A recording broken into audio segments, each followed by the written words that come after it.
I think the base feels like right now, and I know that you're in the Beltway, but I think the Democratic base feels like there is a disconnect. Like we hear you, like when you did your 25-hour speech, I was like, go Cory. I love this. That is amazing.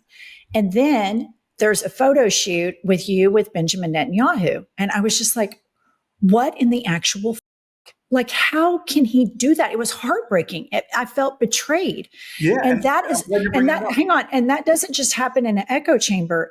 It's important when there are Democrats like you, where the base, we should make each other better. We need to evolve. And I love that you come on here. We need to have these conversations.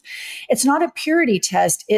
We want credible messengers, because when we are, down the middle and beholden to corporate interests, then we leave this vacuum, and that's how fascism has flourished. And so for myself and a lot of our listeners, when I saw the picture with Benjamin Netanyahu, I felt like it diminished your 25 hours. That's how it felt to me. So a few things. I've had it hosted New Jersey Senator Cory Booker, and it didn't go well for the politician. Our weapons, and even Democratic politicians signed them before they were sent over to kill kids.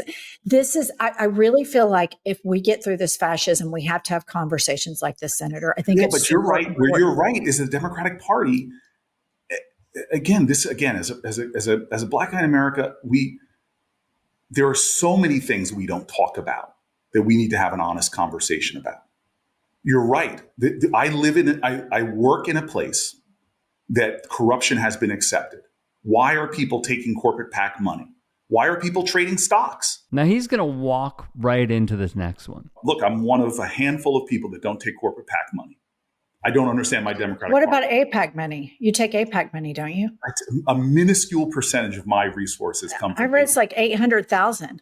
Yeah, but that's a lifetime number. So this to me is about, again, we could pick at each other, or we could do what we need to be doing right now, is joining in a chorus of conviction to condemn it. And again, I'm a child of civil rights activists. You think Malcolm X and Martin Luther King agreed on everything? No. And that is absurd, flat out. Because you know what they did agree on? Do you think he's a war criminal, Benjamin Netanyahu? Do you think he's a war criminal? Again, these are questions that a lot of people think are the important litmus tests that are loaded and hot. My urgency is to be an effective leader in bringing an end to this crisis. And I get these questions all the time that, to me, undermine my urgency.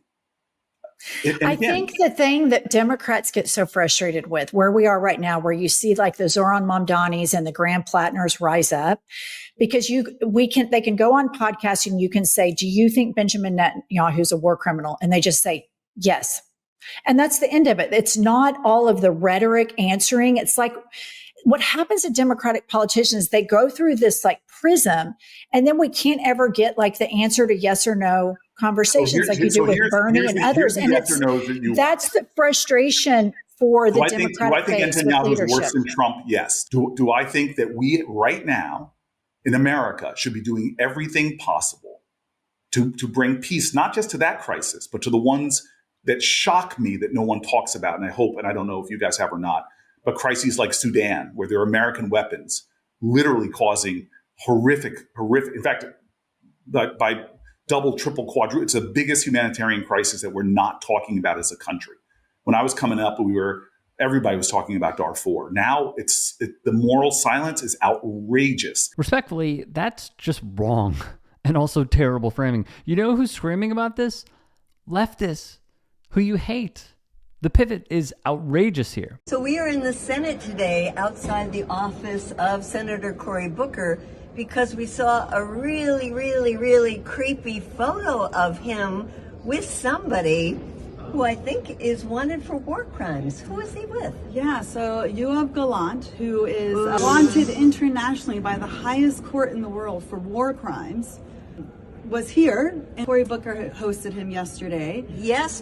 Imagine, he was right here walking in these halls.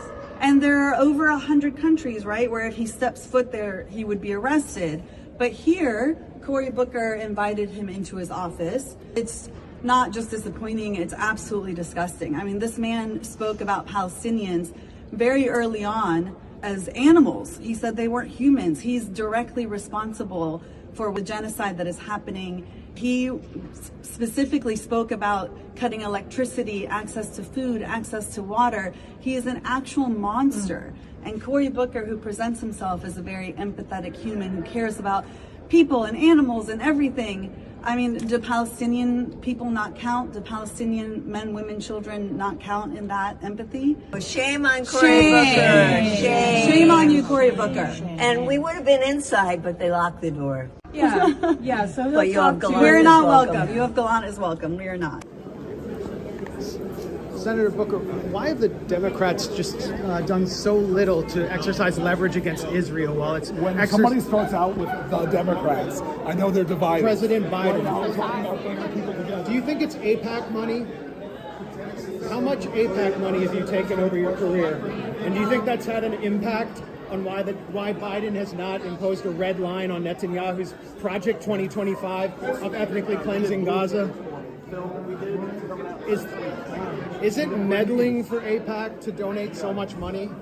How many Palestinians does Israel need to kill? How many Palestinians does Israel need to kill before you impose a ceasefire?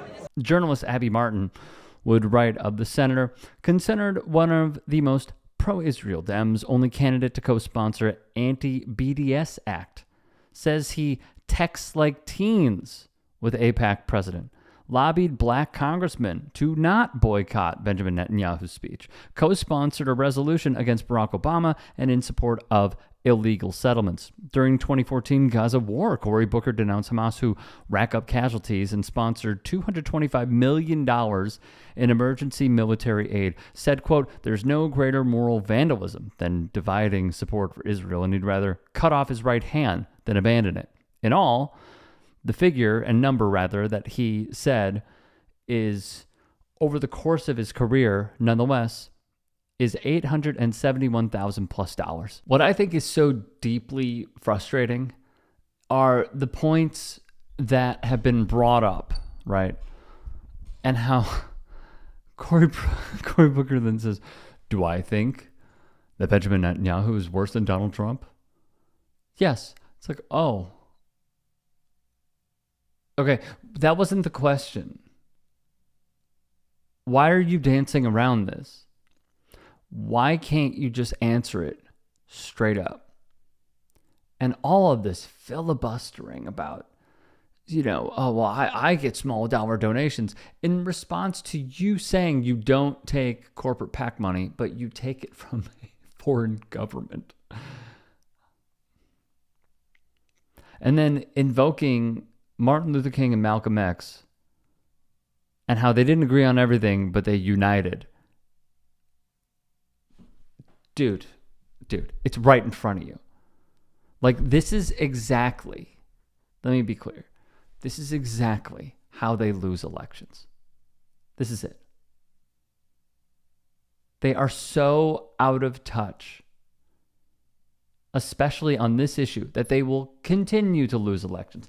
Not only from, for example, trying to railroad someone like Graham Plattner by running a 79-year-old. A 79-year-old. When you have a dude that is gaining support because his stances are popular and the DNC is trying to railroad him. And I guarantee Cory Booker would not endorse Graham Plattner, but he would endorse the 79-year-old. Like, it is tough, man. Really. There are some worthy people that you can be like, yeah, he's all right. I like him. Yeah, he's cool. He's all right. Most of his positions I agree on. But to be so obtuse with the direction that they want to go in and not representing the base will continue to lose elections. And look no further than this guy. Because he wants to be the Dem nominee. He's going to fight for it. And you know what should be brought up? This. That picture he took with Netanyahu, that picture he took with Yoav Galan, the piggyback ride that he gave Rabbi Shmuley. Yeah, if you haven't seen it. It is pathetic. The ways that he will go about not answering a question with continuing his unwavering support for what is going on.